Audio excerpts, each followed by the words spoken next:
For today, we have many things to cover, so let's get started. First of all, since we're working on input and buttons, let's see what they actually do. First, buttons. This can be used to validate data, and that is exactly what we will be using them for today. Most of the times, the data is validated when the button is clicked. In Unity, this is called an event, and its name is onClick.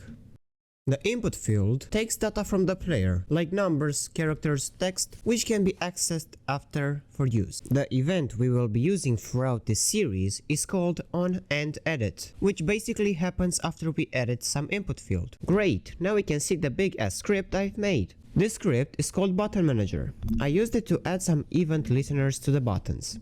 Basically, an event listener is something that keeps track to see if an event happened or not. On the first line, I created a constant integer variable called limit. Const means that we cannot modify its value after we assign that one. I assigned it a value of 100.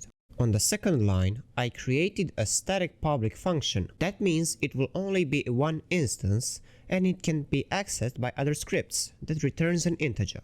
I called it toInt and gave it as a parameter a string. What this function will do is take a string and convert it to an integer.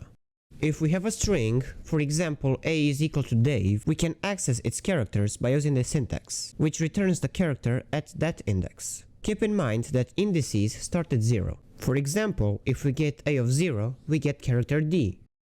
And above that, a number can be written using powers of 10 and multiplication by other single-digit numbers. We do this since our keyboard has only single-digit numbers, meaning that we can't convert a double or triple-digit number directly. Take for example 28. We will write it using only its digits, 2 and 8, and using powers of 10.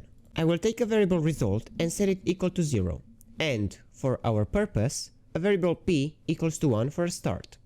We will start from left to right, and each time we change a digit, p will be equal to itself times 10.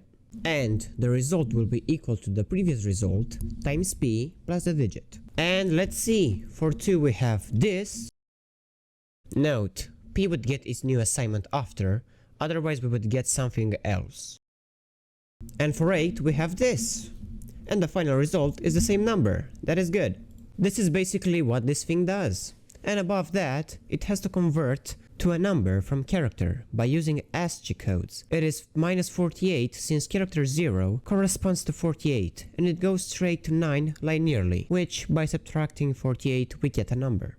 After that, we return the result, which is the number. And I adjusted this in order to take negative numbers as well. You basically check if at the index 0 you have a minus character, and if you do, you start from index 1, which is the first digit, and do the same thing, except at the end you return minus the result.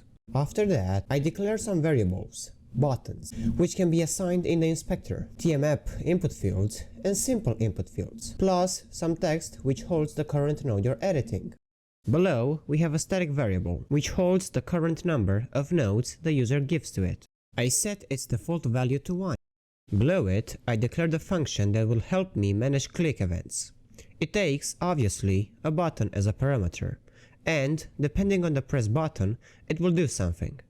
In the first case, the passed button is the apply button. In this scenario, we will check to see if the input, x and y components, of the current node aren't null. If they aren't, we will update the current node by accessing it since it's static and public. After that, I made some code that runs when the user clicks the left arrow. It basically checks to see if the node is bigger than 1, since nodes start from 1, and changing the current node text to the previous node, using that -1, then getting the values stored at that node and displaying them to the user. And even though there isn't that much time left, I got to do the right thing and talk about the right arrow click event.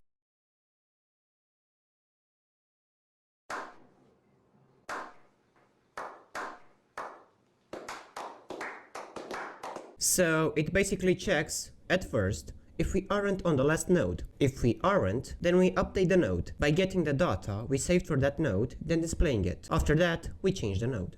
And in the end, I did a function which validates and updates the number of nodes. It basically says that if the number of nodes the player has entered is less or equal to 0, then set it to 1. And if it's bigger than the limit, set it to the limit. Then, at the end, update the number of nodes.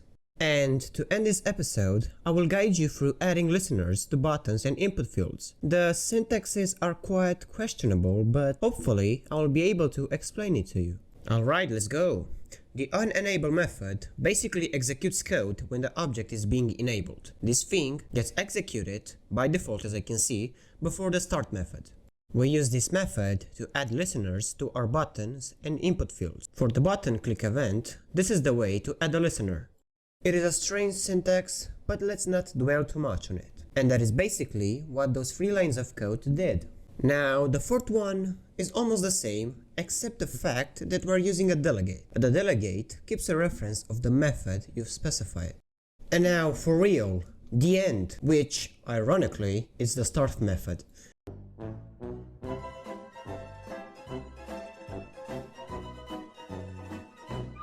All I do is set the input coordinates values to 0 by